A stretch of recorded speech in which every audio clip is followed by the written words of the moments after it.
work you have completed. We've already talked about the USI Ideatorio, so I want to ask Giovanni Pellegri to join us up here, who is in charge of l'Ideatorio, and who's going to tell us how boring science is. However, scientists are boring too. Well, welcome everybody. First, I will talk to you here in front of me. But I know I'll also have some people following us from far away. You must do an exercise which might seem simple. You should talk about your research, but you know no one is interested in them. So let's start from this point.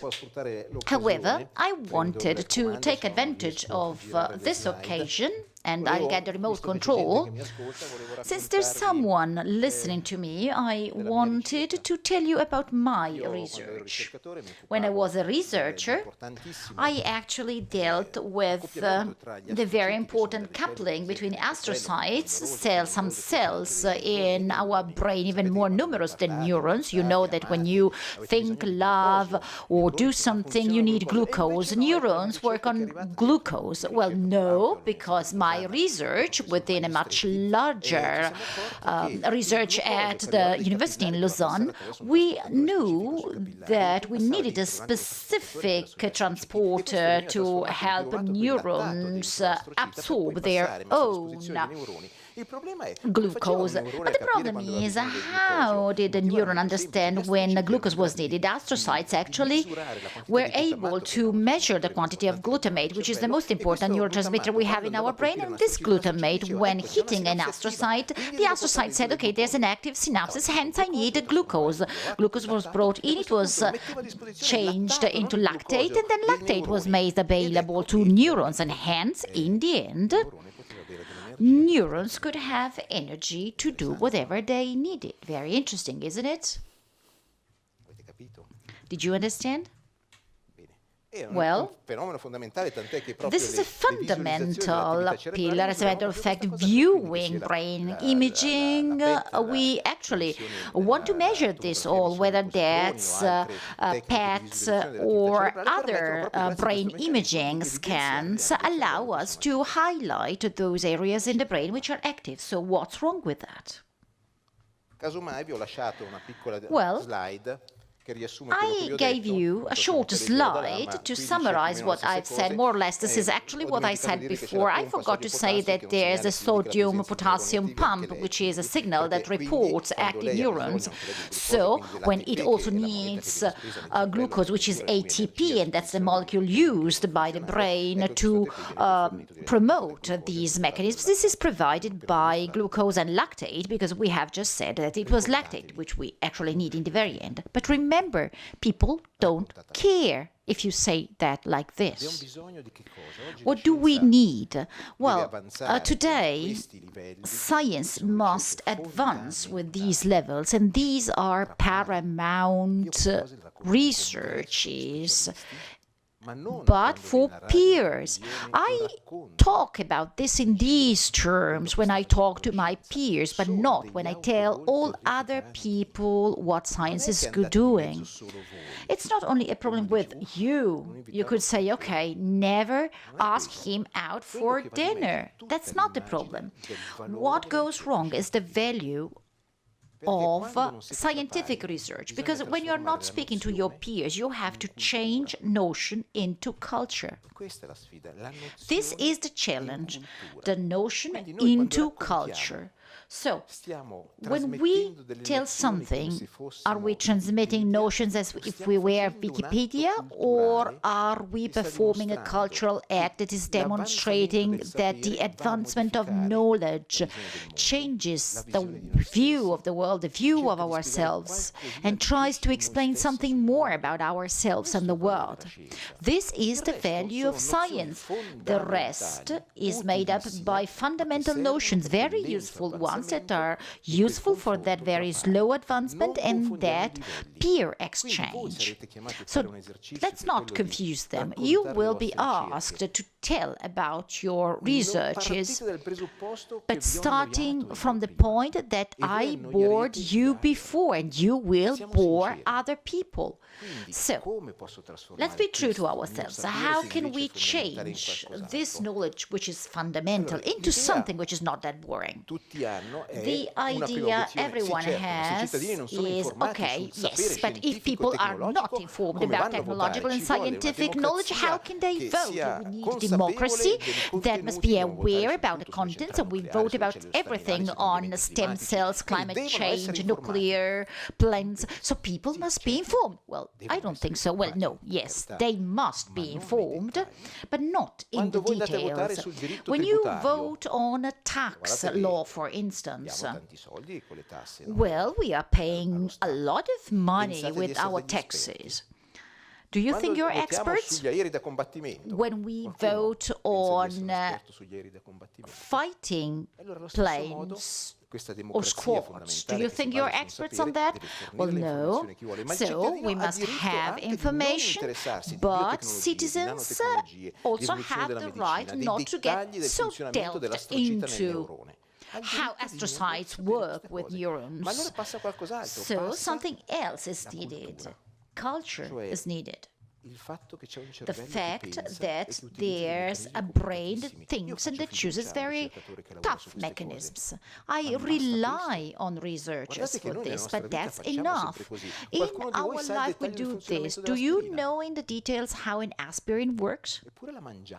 But you eat it, and no one knows what molecular mechanism makes it possible for aspirina to take care and treat your headache. Or soap, what's the molecule that eliminates grease from your hands? Or how do you produce cheese?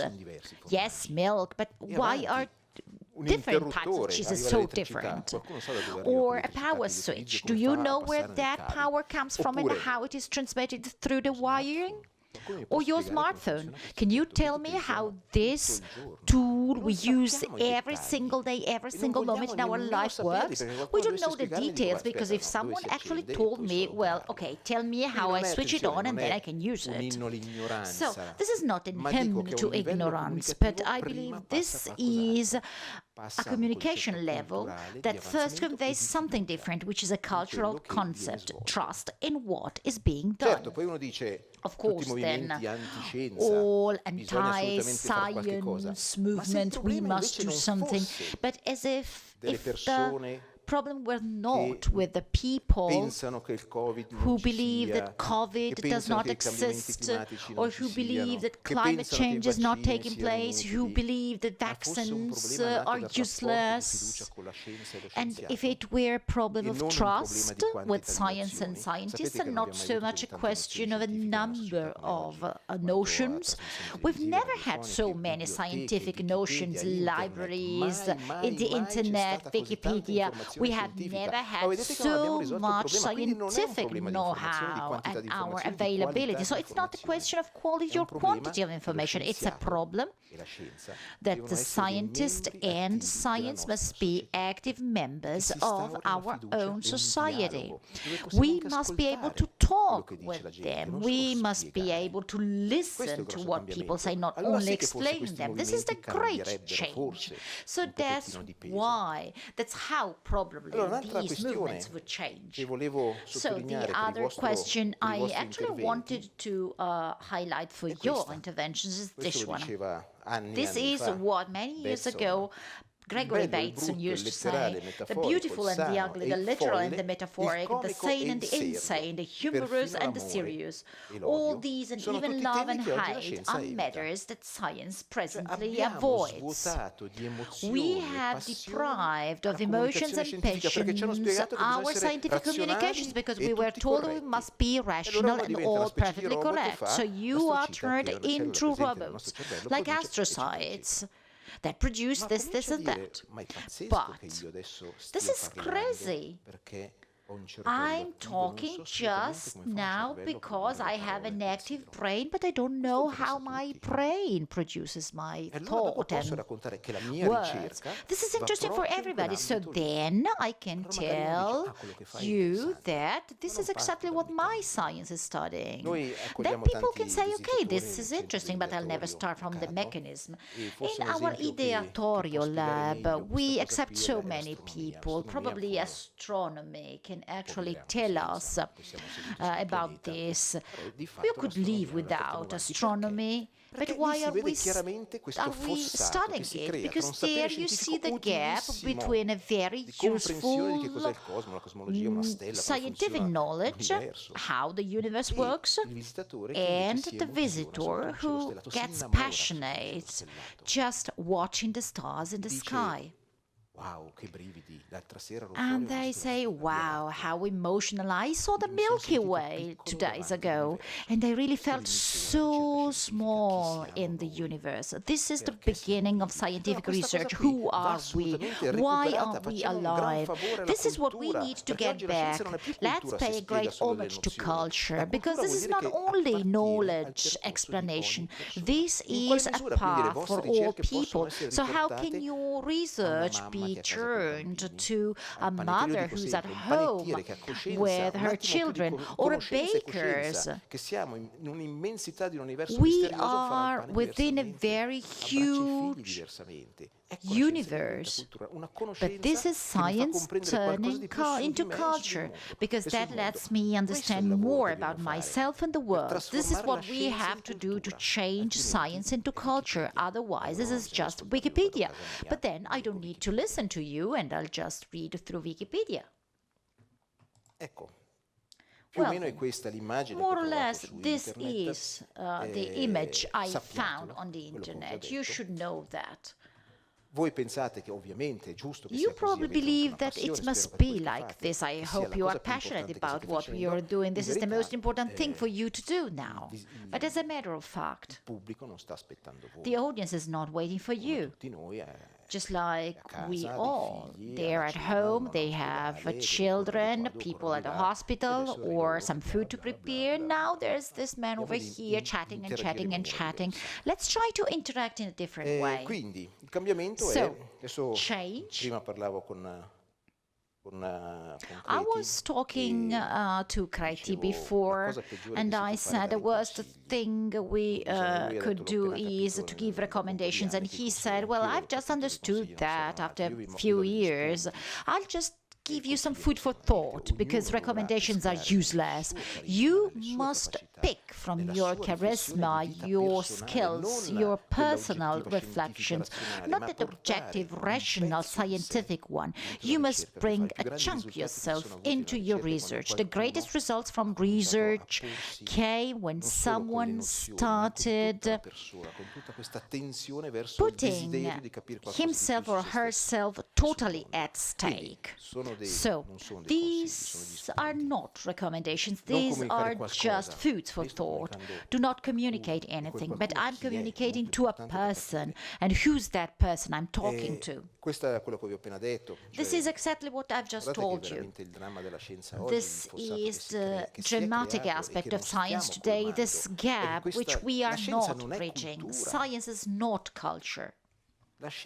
Science today is not culture, because we cannot just go hand in hand with other forms of know-how, because we use different languages and because we are not participating, as I said before, not only technical, notional understanding. The sky is not the house of stars, it's also the house of God, where we believe our loved ones go after they're dead. This is the myth, the place of myth, where we launch our own desires when we see a falling stars. Desiderus, from Latin, means without stars. So you are in front of the sky with all your passion, all yourself, all your fears and loves. And there you have, okay, a neutron star is only a plasma, and so on and so on and so on. And the person says, well, but this is not in line with what I meant, desiderus. I need something more. And science is telling me something. Let's try to get into there. So culture, not notions. And then the other point, it works. But you know, once a little girl came to the planetarium, we tell stories. Let's not invent. We all experience great stories in our daily lives. We could be the protagonists of movies. Let's tell stories. Researchers live on passions, meetings, listening to the world. One day it happened to me that then, well, I actually entered the word scientist in Google yesterday. I wrote scientist and drawings as a Google research. The current idea of a science is this one. Male first, so girls, this is not for you. Science and technology are for males, of course. And mad, little one, just white-haired, doing something strange. And then we asked so many children from the Lugano elementary schools a few years ago to actually make drawings of scientific labs and those who work there. We did that because children are indicators of what people think. So we must talk thinking not that people are convinced that science is something positive. We must start from this. They think that you are like this. And children actually drew this. Male actually either saving or destroying the world, working during the night.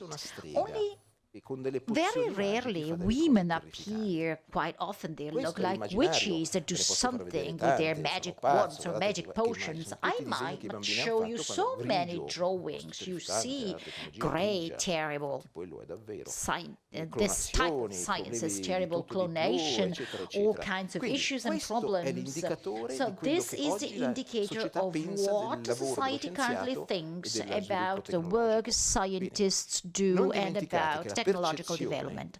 But don't forget that perception and imagery are most important, more important than facts. Well, we have to have facts, of course. We are not just inventing nice stories. Facts must be present. Our research work is what we are presenting to the world, but then we have to put it into a context that will let the audience perceive something different, which is based on life experience. The cultural substrate we are all living in. So the first question is, well, quite often researchers have even asked that, okay, but I have to write a paper. Okay, I need to publish, otherwise it's not worth performing that career. This is useless for your career. The National Fund actually launched Agora a few years ago, and that is important. Agora is a national fund that lets you not pay your research, but that shows your will to enter into contact with society. So why communicating? Well, this is time lost. These are some things that people, researchers say, well, I've talked for 20 minutes and then they only got that 1 minute talk, which I didn't want them to remember. Journalists, they are unskilled, so they are very dangerous, absolutely. Well, I was asked to talk about this, but I do not always have so many minutes as I need. I quite often have only few seconds. We have tried with some tests on that, but these are the objections. As a matter of fact, being able to communicate is great, particularly with your researches, as the development of your competencies and to communicate with your peers. You immediately recognize a very good communicator. In that case, also peer competencies comparisons are very important, then deaths, a totally different view of your university, of your life, of your experience. This is not like, okay, the classical scientist we have in mind.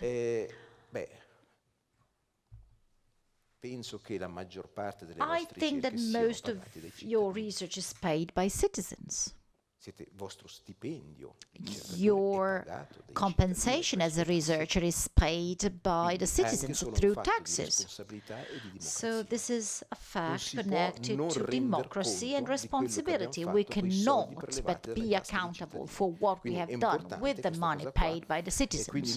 This is important. This is not I am a great researcher. I was asked to speak on television.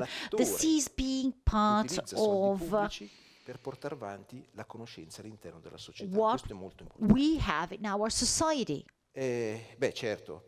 Of course, then, there's this other aspect. If you are not present in the society of communication, on the mass media, on communication channels, you simply do not exist. Unfortunately, this is the current reality. You can actually make an excellent research, but if you cannot communicate well, it's useless. So I'll now tell you a story. About 88 years ago, there was a human being belonging to the Homo genre, a female, using red clothes. On a Wednesday morning, around 11:15, her mother, again a white European, about 41 years old, told her, "Could you bring to our ancestor who is suffering from a pulmonary super infection developed through an alveolar chronic bronchitis, this product baked with flower, mushrooms." And this is the way you talk about science when you speak in public. Do you think you are more intelligent if you use all these complicated terms? There was a child once. Her name was Little Red Riding Hood. One day her mother told her, "Go into the woods. This is working. You must not look for a different, terrible language, hard language, tough language. You must use the same words you use when you do your shopping." There was a child once upon a time. Well, okay, if we talk with peers, we use refined terms, like English terms. They're useful if you speak in English. But what about if you're speaking in Italian? Sometimes only the verb is in Italian, all the other terms are in English. If you speak to the people, okay, very smart, but they didn't understand anything. Also dialect, if you want.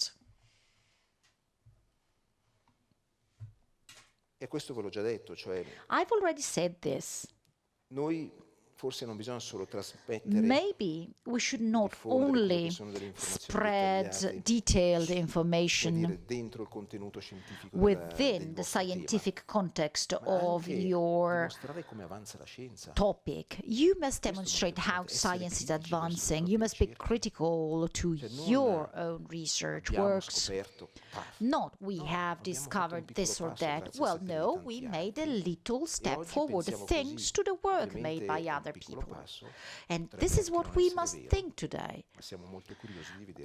Well, today we've made a step, a little step. It might not be that great, but sometimes we should only wait to see what's going to happen thanks to that little step. This also creates a positive world around the scientists' work. I still have 4 or 5 minutes, so I'll close with the famous recommendations that are not recommendations but just food for thought. I will be very quick through them. Why do you want to communicate? What's your goal? So what is your goal? What do you want to say? And who do you want to talk to? Am I talking to journalists? Am I talking to the parish group in my village because they invited me for an evening with them? Whom am I talking to and why would you like to talk to them? As for the institutional limitations, I think we'll have a presentation that reminds us that we must pay attention. I may not only talk about what I have done because I have the university, the financiers, and so on. The issue, the topic, let's not start from the point that your topic is so interesting for everybody, but what's the main topic?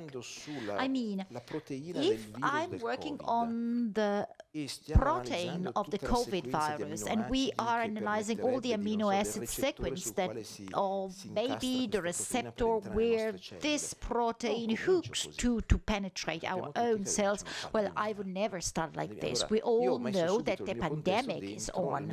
So I've immediately put my specialized research into a wider context. So choose the message, but within a larger context, not what I did at the beginning, because no one is interested in that. What's this useful for? Quite often people say, well, yes, we are devising a software through all these algorithms that could talk one to the other, this and that. So what's the point with that? If you say this thing will be useful to use your cell phone differently, through it I might have better results from my Google search. So I'm not starting from myself, but for the user. What would be the result for the user? Maybe then it could turn into something more interesting. The language. Yes, of course, I've already said that. No point with harsh, hard, tough words. Narration, emotions. We have been explained that science must not have emotions. It must be clear-cut, rational, cold. Why? Humankind cannot do that. We live on emotions in front of a thinking brain, the research, or the sky filled with stars. But no, we must refrain because emotions are not correct. No, just go for that. At the planetarium, we have so many people cry. They go out and cry. Well, yes, this is the way science works. Emotions leave a mark in our brain. If you just let yourself go, emotions flow out, so everything turns into something more interesting. Of course, communication must be prepared, it must not be improvised, because the more we tell about science, the more we understand that it is very, very difficult. So you must always be well prepared in your communication. And if, to be interesting, I start talking about untrue facts, but I have moved everyone, but without any contents, well, that's not fine. We need an ethics for communication so that I must remain on to true facts. It's not that I'm just telling stories to the journalist because he might like them. So ethical aspects, trust and honesty remain fundamental. Well, I believe I'm done. I might add something else. No, well, this is the last slide. I've already talked about that. So my invitation is, yes, I'll see you. Your exercise will be creating narrations of what you are doing. That's going to be very interesting. Try again. Change something. This is today's exercise. Try and make science into culture, not notion. Enjoy your work.